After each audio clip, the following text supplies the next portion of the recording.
C'est paradoxal. Côté pile, il y a le climat des affaires et la confiance des ménages. L'indice ESI d'Eurostat, qui synthétise ces informations en un seul indicateur, est à un pic depuis 2000 pour la zone euro, effaçant les derniers sommets de 2011 et de 2008. La France se situe dans la même séquence, à ce détail près que les deux derniers points hauts n'ont pas encore été totalement restaurés. Côté face, il y a les prévisions de croissance des grandes organisations internationales. Au-delà du chiffrage précis, c'est l'unanimité ou presque. Pour la zone euro, la croissance en 2018 est annoncée un cran en dessous de celle de 2017. Pour la France, qui part de plus bas, la croissance stagnerait cette année à son niveau de 2017 ou au mieux, parviendrait à grappiller un petit dixième de point, alors même que tous les indicateurs, ou presque, sont au vert, et que l'acquis de croissance, c'est-à-dire le socle disponible au départ de cette année, est de 0,9 points contre 0,4 début 2017. C'est plus du double. En arrière-plan, c'est simple. Cela signifie que trimestre après trimestre, la croissance serait plus faible cette année qu'en 2017. L'activité entrerait donc déjà en phase de décélération. L'hypothèse sous-jacente, c'est que l'économie française, comme celle des autres pays européens, est repartie sur la base d'un potentiel affaibli après la grande récession. Les limites physiques de la croissance auraient donc été très vite atteintes. En d'autres termes, nous serions déjà au point haut du cycle.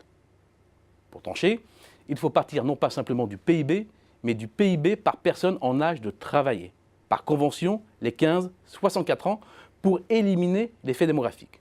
C'est avec cet indicateur qu'il est possible de détecter s'il y a ou pas un ralentissement irréversible des moteurs endogènes de croissance. Pour la France, mais c'est le cas aussi pour les autres pays européens, il est bien aventureux de diagnostiquer une véritable rupture. Côté démographie, on le sait, les inflexions liées au vieillissement sont là. On en parle depuis longtemps, mais cela coûte au maximum entre 0,3 et 0,5 points de croissance. Pour le reste, aucune inflexion n'est avérée.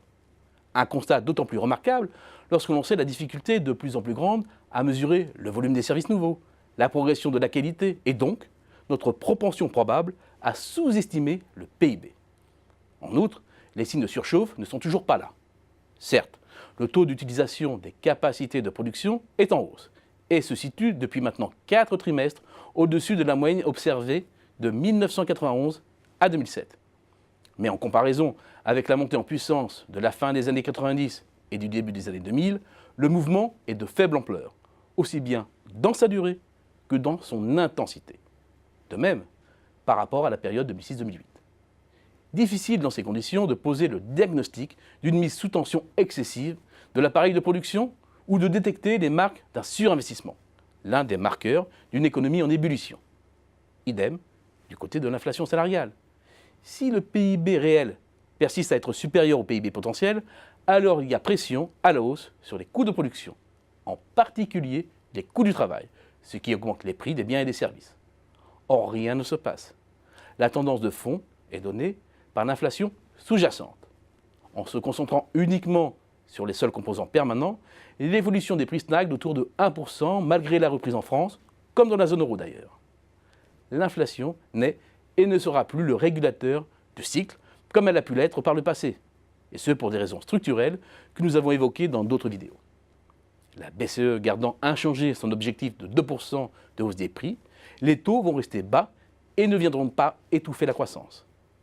La France n'est pas en surchauffe et a encore la capacité d'aller plus haut.